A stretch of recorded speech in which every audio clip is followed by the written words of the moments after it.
Good afternoon. Thanks to everyone for hanging around. I know I'm already out of time, so I'll try not to keep you much longer. Just also like to thank our hosts for all the hospitality today. I did enjoy the little bacon rolls. I'm mainly going to be talking about our annual industry review, which some of you have probably picked up because there were a few available in the foyer throughout today. So just quickly, who Fuel Cell today is. We've been around for 10 years now, and we are a small team of 3 people, fully funded by UK chemical company Johnson Matthey. And they allow us to give away our information for free, which is something people tend to like. So we do analysis and run a website, fuelcelltoday.com, and provide news and all the information through that internet hub. So the book I'm going to talk about today is our industry review, which looks at the worldwide fuel cell industry and basically slices it up a number of ways. We look at the number of fuel cells that ship, and we look at the megawatts that those fuel cells generate, and we'll divvy that up by different application types, regions of the world, and also the different fuel cells which are on the market. And you've heard about virtually all of those fuel cell types today, I think, apart from direct methanol. So you've had a good range of technologies. You've also heard about stuff that's going on in Korea and throughout Europe and the US, and I'll touch on a few of those. You'll probably see some photos you recognise, so I can skip along, which is good. And I'll start, I believe, with the numbers by application. So from 2010 to 2011, we saw growth of around 40%, and so you can understand that the markets people have been talking about today and that they're selling their fuel cells into now are real and they are growing. So if we looked to this year, we're expecting a little uptick, and I'll explain why that is shortly.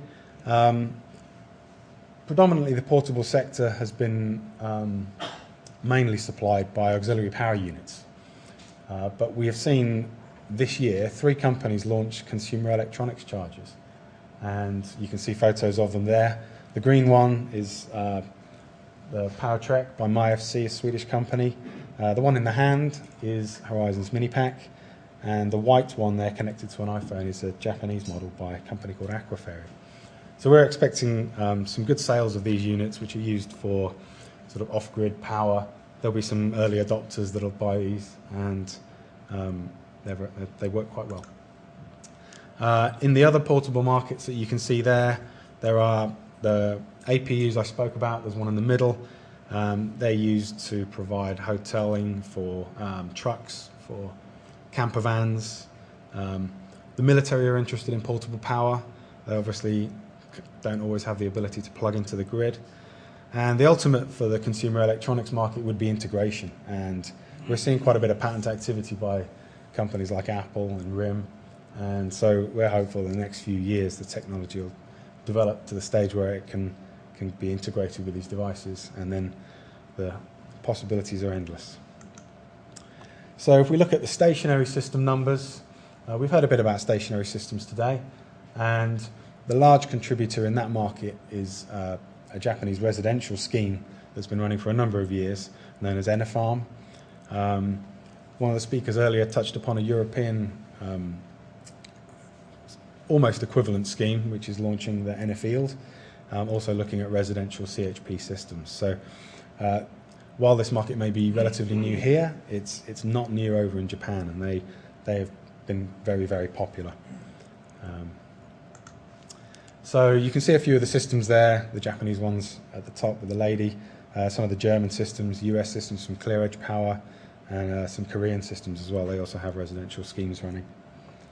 So the last bit about the system numbers there by application just looks at transport, and that's been mainly dominated by materials handling, which is also something you've heard about today. These systems are replacing batteries in forklift trucks. To date, that's predominantly been in the USA, but those markets are looking to move further afield. So the other way we cut up system numbers is by region, and you can see that it's region of adoption, so it's where the fuel cells end up. And you can see that there's a fairly even spread there, but what's nice and what's interesting is that the rest of world region, as we describe it, which basically makes up all of South America, Africa, Australia, they're beginning to see some market traction there now too, and so we're confident that that will keep increasing.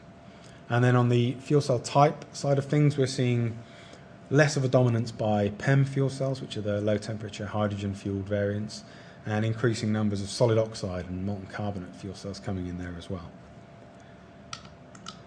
So it wouldn't give you a complete picture just to talk about numbers, because these things can vary in size from very, very small sub-watt units right up to the sort of megawatt scale units we're talking about with the large stationary systems today. So we'll have a look at the megawatts here.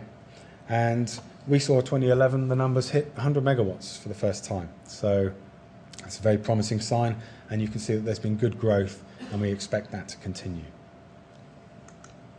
So why has that growth happened, and where's it coming from? For the megawatts, obviously that's going to be dominated by the very large systems. And we've heard about the large-scale power generation from UTC, from Fuel Cell Energy, and the popularity of those units in the US and South Korea. So here are some pictures, some of which you will have seen earlier.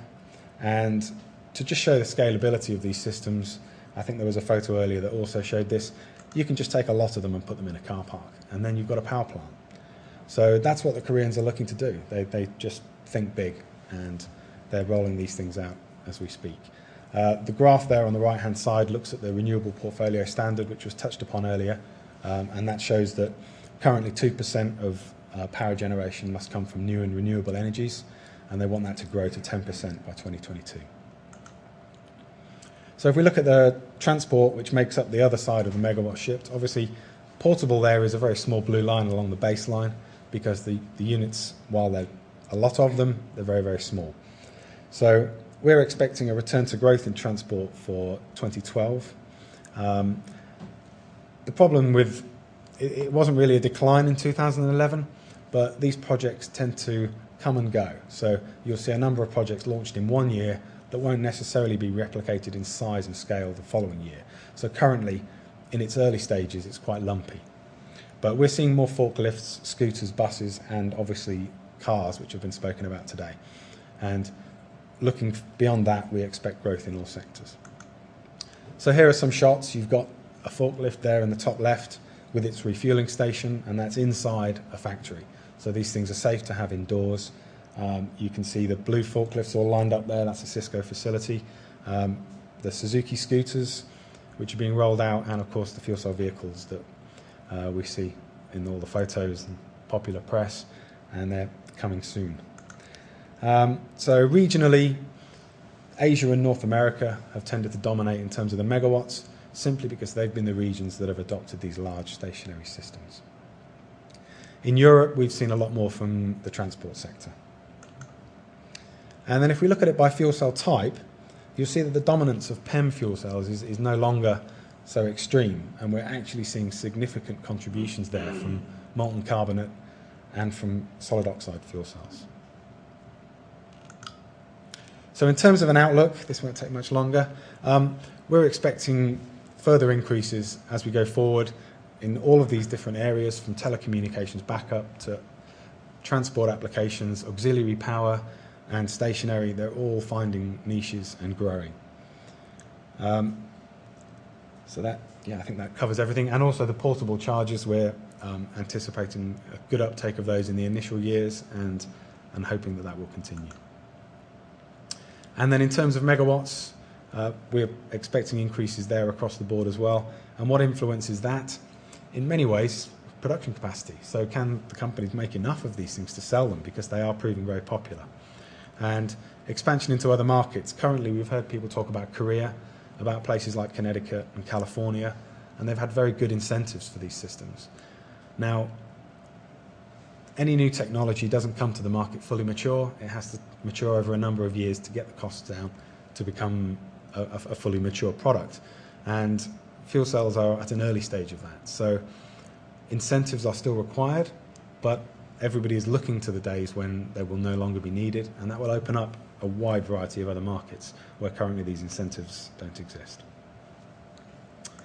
And I think that's a very short summary. So I think there might still be a few copies of this left. If not, you can download PDFs of it from our website. There's a second report on there which was recently published, which concentrates on the major automotive OEMs. It doesn't touch so much upon companies such as River Simple with their alternative models. It's more about the mainstream auto OEMs. And I would encourage you all, if you have time, as Anne said earlier, to go and kick the tyres of the fuel cell cars that are coming through the UK next week. So Thursday they should be in Swindon, Friday they should be in London, and I think there are places still to register. I think it's free as well. So if you have time, go along and have a drive. Thank you very much.